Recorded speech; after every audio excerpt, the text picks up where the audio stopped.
Teşekkür ederim Aygül Hanım. Belə bir məcəbər tədbirdə söz demək fürsəti verdiyiniz üçün. Mən də öncə qonaqlarımıza xoş gəldin deyirəm. Dəyərli tədbir iştirakçılarına ürəkdən salamlayıram. Bu tədbirin Gürcüstanda keçirilməsi bizə böyük bir mesajdır. Yəni, bizdə o deməkdir ki, bir türkük və türk olduğumuzu unutmayaq. İkincisi, bu müqəddəs məkanda Taxıl Duvarına mədəniyyət muzeyində keçirilməsi özü ayrı bir önəm daşıyır.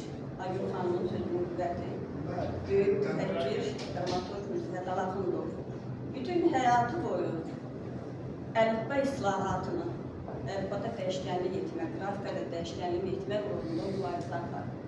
Dəfələrlə islahatlar hazırlayıb, layihələr hazırlayıb, onu həm Türkiyədə, həm İranda şahın, sultanın, müzakirələrə verib, hər zaman da bəyəniblər, amma heç zaman qəbul eləməyiblər. Hətta onu məcliyyət nişanından tərtib ediblər və böyük dramaturq onu tərtib yox, özü üçün təqdir hesab edib. Ona görə bu müqəddəs məkanda bu tədbirin baş tutması ayrıca bir önəm daşıyır. Bəli, Türkoloji Qurultay, Aygül xanım hamısını qeyd edir. 1926-cı ildə Bakıda Musa Nağıyevin dünyadan nakam keçmiş oğlu İsmailin şirəfinə ucaltdığı İslamiyyət sarayında baş tutdu və 131 nəfər iştirakçı var idi. Bunların 21 nəfəri dünyanın məşhur şərqşünas alimləri, professorları, akademiklər, söz adamları edir. Bu tədbirdə Bartol, Samayloviç, Lunaçarski, Aşmarin, Şervan kimi çox məşhur, hər zaman sözünə istinad etdiyimiz türkolog alimlər iştirak edir. Eləcə də Orta Asiyanın Türk Respublikaları, Türk dövlətlərinin ilçiləri, alimləri, ədəbiyyatşünasları, ilçiləri iştirak edir. Eyni zamanda Azərbaycanın həm alimləri, ilçiləri, həm də ictimai xadimləri Axundov iştirak edirdi, Bəkir Çobanzadə iştirak edirdi, Ağamalıoğlu iştirak edirdi, Hərəfi Zeynallı iştirak edirdi, Salman Mümtaz, Cavid, yəni ədəbiyyatımızın, mədəniyyatımızın, ilçimizin qarlıqları iştirak edirdi.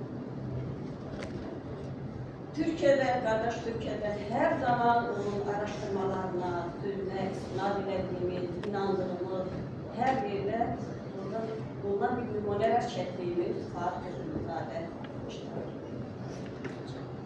Bu insanların hamısının bir yerə yığışmağında, bunda cəmi 5 il idi, şöhrət hökuməti qurulmuş. Necə oldu ki, icazə verdilər ki, bu yerə yığışdırlar, hətta Türk Qurultay keçirilirlər. Yəni, insanların hamısını birə çıxartmalıydı, onların fikrini öyrənmək idi. Buna görə həmin qurultaydan sonra həmin qurultayda iştirak edən 100 nəfər alim, akademik, ictimai xadim, repressiya uğraşdı. Kimisi güllələndi, kimisi sürgünə göndərildi, həmin güclə cəza verildi. Bu dövlətin bir manevridir. Deməli, Çar Rusiyasının varisi olan Rus imperiyasının bir manevridir. Çünki elə şeylər çox bilirlər. Cavid Əfəndi, Hüseyin Cavid sürgündə olanda onun arvadı Müşkünaz xanıma xəbər göndərirlər ki, Cavid Əfəndi gəlir, amma xalqlar biraz üst-başı normal vəziyyətdə deyil, onu qarşılamağa çıxır. Özünü Abdullah Şairin evinə salıyor, çünki belə-belə. Evdə heç bir paltarı qalmamışdı. Abdullah Şair də balaca bir şeydir, onun paltarlarından yoldaşı verir, qoltuğuna bağlayıb, gün axşama qədər, gözlüyür, gələn yox. Çünki onu arxadan izləyirdilər.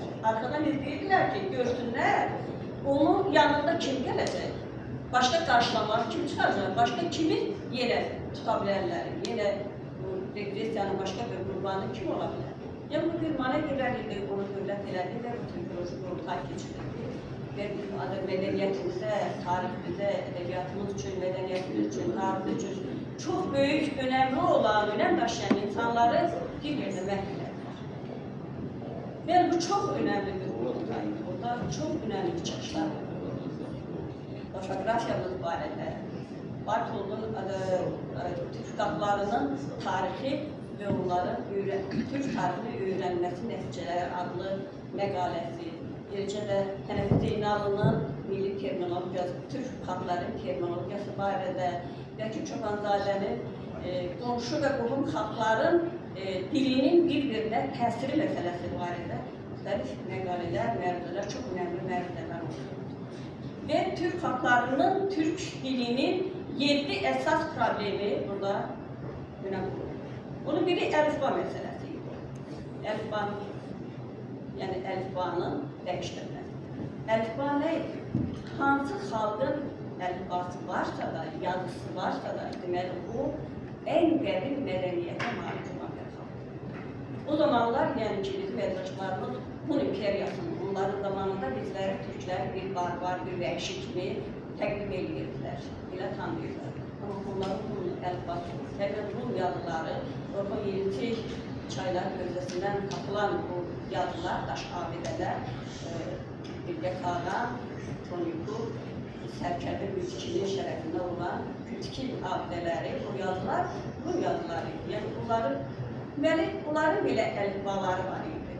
Deməli, bu xalq qədim xalq idi.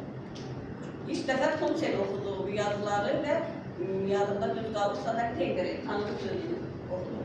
Və ona heç bir şübhə qalmadan bildi ki, bu Türk əlifbasıdır, bu Türklərə məxsusdur. Deməli, Türklərin qədim tarixi, qədim mədəniyyəti, qədim yazıları.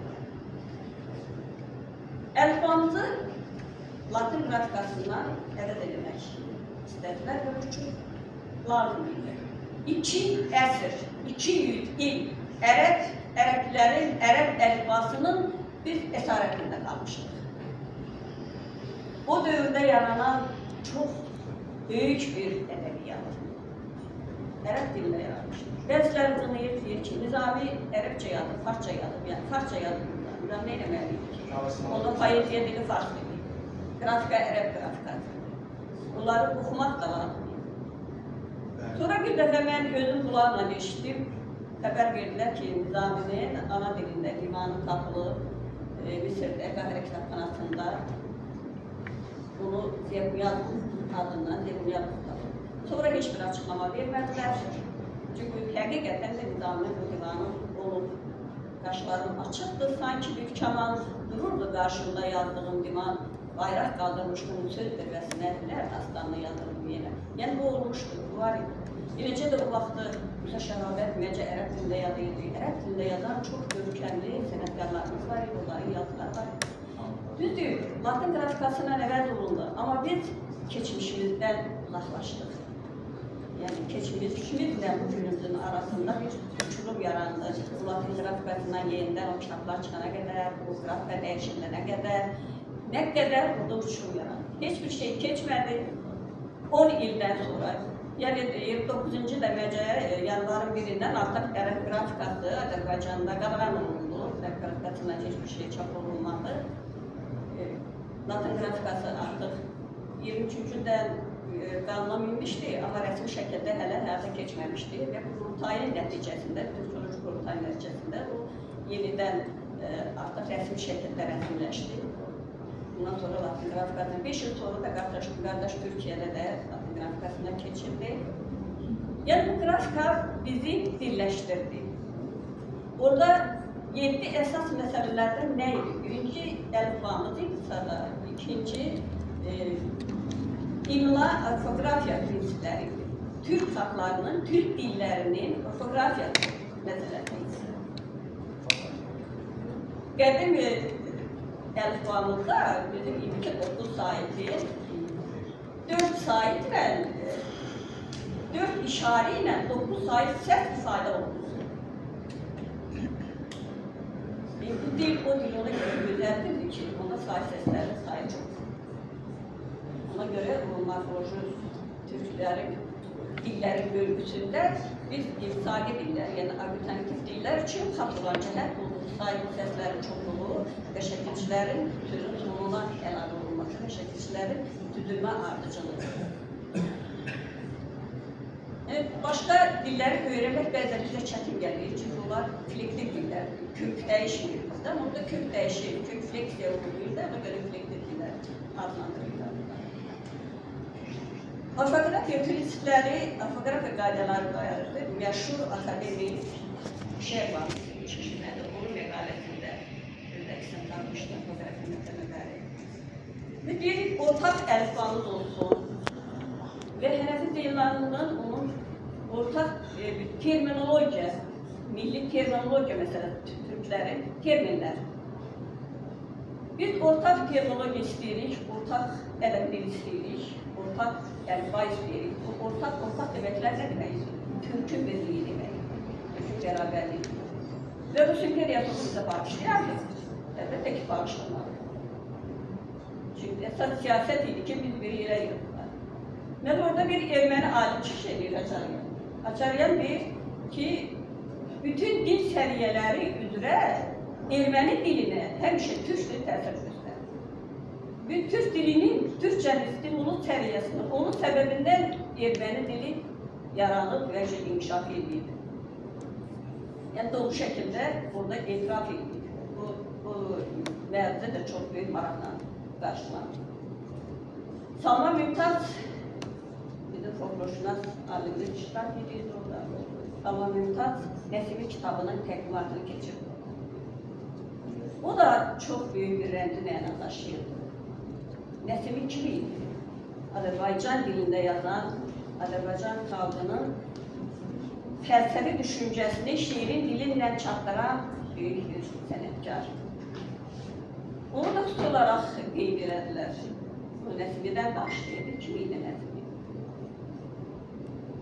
Və biz özümüzə orada düşmənlər qazandıq və xalqımız, ədəbiyyatımız, mədəniyyətimiz çox böyük bir gülər vardı.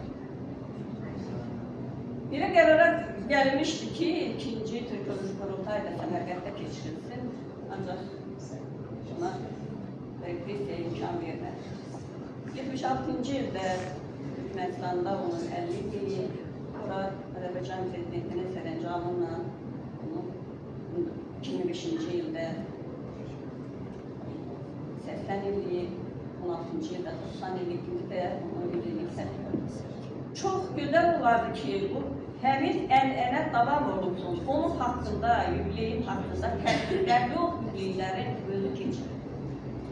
Özü olsun, vacib olan bu, önəmli olan bu. Bəxtiyar Vahabzadənin gözəl şairimiz, mənim çox istəkli əziz müəllimim olmuş. Bir şeiri var onun.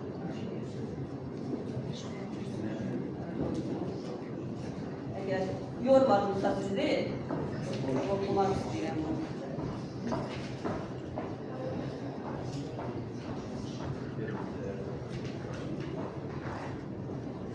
Başımız üstündə həmişə yumuruq. Halal adımızı deməyə qorxduq. Damla da vuruldu hələ bu adam. Dandıq qorxumuzdan öz babamızı. Kifayət deyilmiş bu da cəllada. Dəyişdi min ili gəlib bağlı. Yenə soymadı cəlladın kini. Bu ilə düşündü, elə bildi ki, latına keçməklə biz yeniləşdik. Bu buna dözmədi. 10 il keçməmiş cəlladın əmri ilə fikirlə keçdik. Beləcə qaraldı mənliyin şamı, bulandı dilimin güllur çeşməsi. Bir deyən olmadı, əlifbadı mı qocaman millətin yeniləşməsi? Əgər belədirsə, ədalət hanı? Niyə dəyişmədin öz əlifbanı? Çünki Gürcü dili əlifbası da söhbət Stalinə gedir, aydın hamıya. Gürcü dili əlifbası heç bir zaman dəyişmir. Sənin sadiq qulun, mənim soydaşım, söhbət bağır oradan gedir yəqin ki. O yerli rəhbərin, cahil başım sustu, danışmadı yumru ağzını. Sanki o görmədi, görə bilməzdi sənin məqsədinin əsl məqsədi. Sən qanıq düşünüb, keçdin bu qəsdə. O gün dünənimdən intiqam aldın. Mənim min illik tarixim üstə şalaqı oynadın, məndən kam aldın. Bir qənim kəsildin mənə ok var. Min illik ruhumun dünyasını 10 ildə neçə yol dəyişmək olar bir xalqın 1000 illik gəlib bağını? Etiraf olmadı, oldu bir dəfə. Ona hər tərəfdən göz bərətdilər. Rəhbər deyən sözə nə müzakirə, ona canlılığı qurban verərik. Əlifba nədir ki, lazım gələrsə ana dilimizi dəyişdirərik. Niyə dəyişməsin?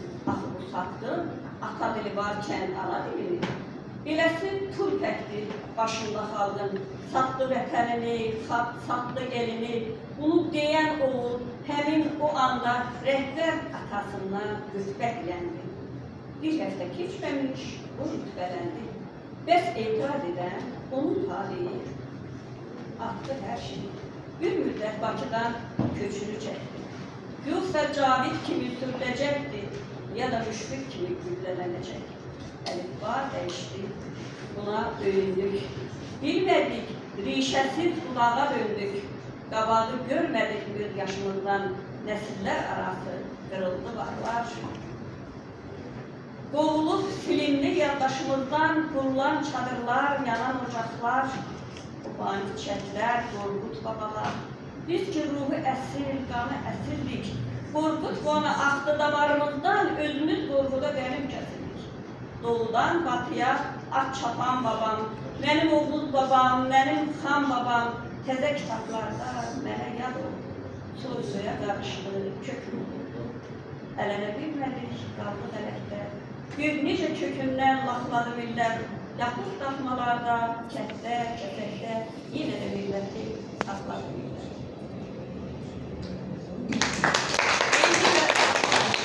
Həmin vəziyyəti indi yaşayırıq. Biz burada dilimizə təcavüz var. Məktəblərdə ana dil saatlarımızı azaldırlar. İndi həmin yapıq daxmalara, kəndə kəsəyə köçmək üzrədir. Və həyəcan təbili indi çalınmalıdır. İndi hamı bunun üçün bir olmalı, hamı bunun üçün mübarizə aparmalıdır. Təşəkkür edirəm. Diqqətiniz üçün. Ətraflı məruzlarınız üçün təşəkkür edirəm. Mən Azərbaycan ədəbiyyat müəllimləri ilə istəyirəm davam edim.